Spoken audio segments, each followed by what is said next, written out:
Welcome welcome to my channel Vishwajeet research centre. भारतीय हथियारों को जिसने एक बार ट्राई किया वो हर बार ट्राई करना चाह रहा है। इनफैक्ट इतना भी बोला जा रहा है कि they are better than the European weapons.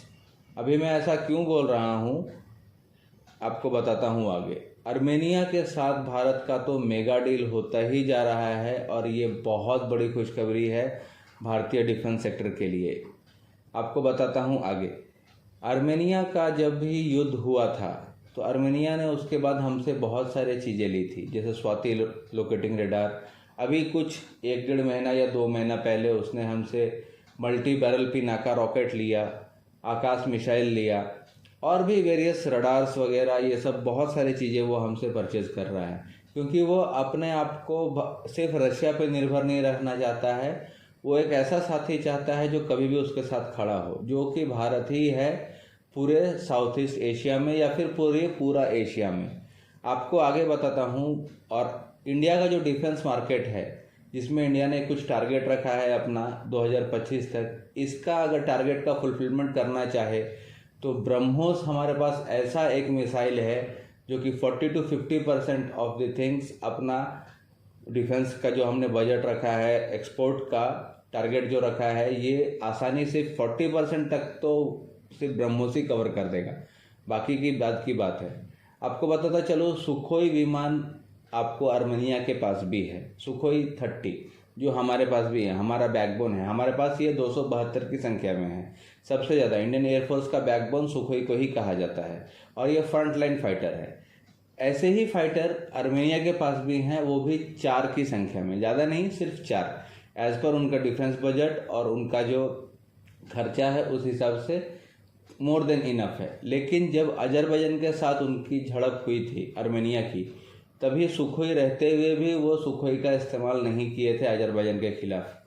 क्यों क्यों मैं बताता हूँ आपको वो क्यों नहीं किया था। क्योंकि उसके पास एक तो सुखोई विमान सिर्फ खरीदा था, उसने वेपन पैकेज नहीं खरीदा था रशिया से। सेकंड बात, उनके पायलट्स जो है वो फुल्ली ट्रेंड नहीं हैं सुखोई विमान उड़ाने के लिए या करने के लिए। और अब आर्मेनिया चाहता है इंडिया से, अभी कुछ ही दिनों, कल ही या परसों उसके साथ डील हुई है कि भारत उनके पायलट्सों को ट्रेन भी करेगा।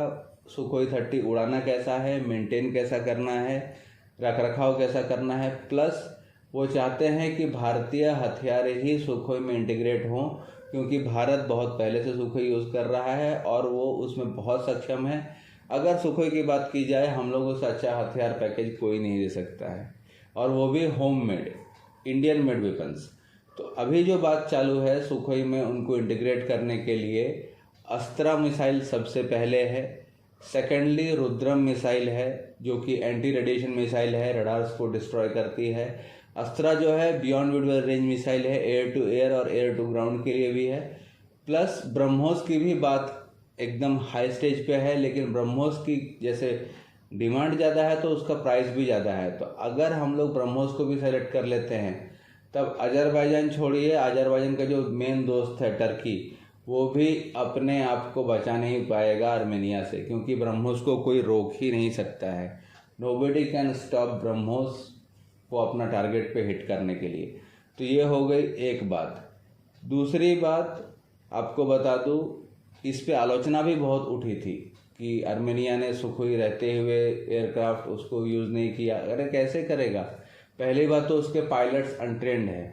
चलो ठीक है, नौसिखिया भी है, मान लो चला भी लिए, तो उनके पास मिसाइल्स अनगाइडेड थी जो कि यूज़ करके सिर्फ आर्मेनिया का ही नुकसान होता था, क्योंकि गाइडेड मिसाइल्स प्रॉपर टारगेट पे हिट करती हैं, अनगाइडेड मिसाइल्स कहीं भी गिरती हैं।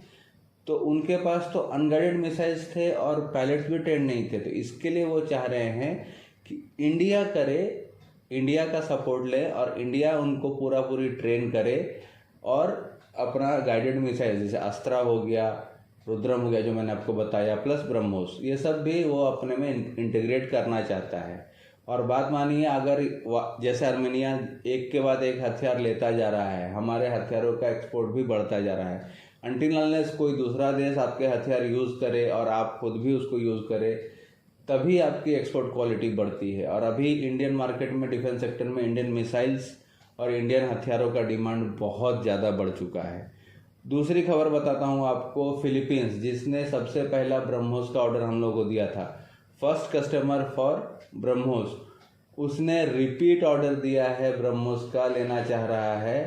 ये काफ़ी ज़्यादा बात चालू है, रिपीट ऑर्डर देना चाह रहा है। अभी उसके पास शिप्स जितने हैं उसमें तो सब सिस्टम्स हमने सप्लाई करना चालू कर दिया है और मेन मिसाइल की बैटरीज जो है वहाँ जाने लगेंगी, लेकिन ये उनके लिए सक्षम नहीं है क्योंकि वॉरशिप्स कम है तो उतना ही लगेगा।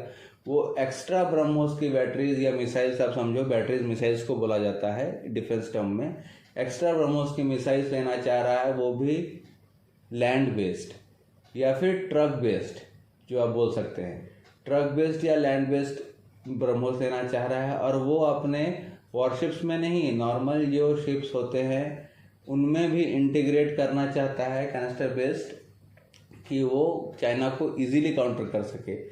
उसका एक फ़ायदा ये है, अगर कैनिस्टर बेस्ड मतलब ट्रक बेस्ड लेगा तो वो दिखता नहीं है, वो एक कंटेनर के अंदर छुपा हुआ रहता है, तो इनका कोई भी शिप में वो माउंट हो सकता है और वो कहीं भी जाकर अपना हमला कर सकता है, क्योंकि वो सैटेलाइट में भी पकड़ में नहीं आएगा, क्योंकि वो एक कंटेनर के अंदर बंद रहता है। जब भी चालू करना है तभी वो कर सकते हैं। ये बात भी बहुत हाई लेवल पे बात चालू है और ब्रह्मोस का वापस से एक और 2 ऑर्डर पकड़ के चलो, आर्मेनिया प्लस फिलीपींस तो दूसरा देने वाला ही है। आर्मेनिया के पास बजट का एक्चुअली थोड़ा कमी है, नहीं तो आर्मेनिया भी फटाफट आके, अस्त्रा और इसका तो डील हो चुका है, ब्रह्मोस के लिए वो थोड़ा पैसे के लिए सोच रहा है। मेरे हिसाब से अगर बोले तो उसको तो क्रेडिट पे दे देना चाहिए, जैसे हम दूसरे दोस्तों को भी देते हैं।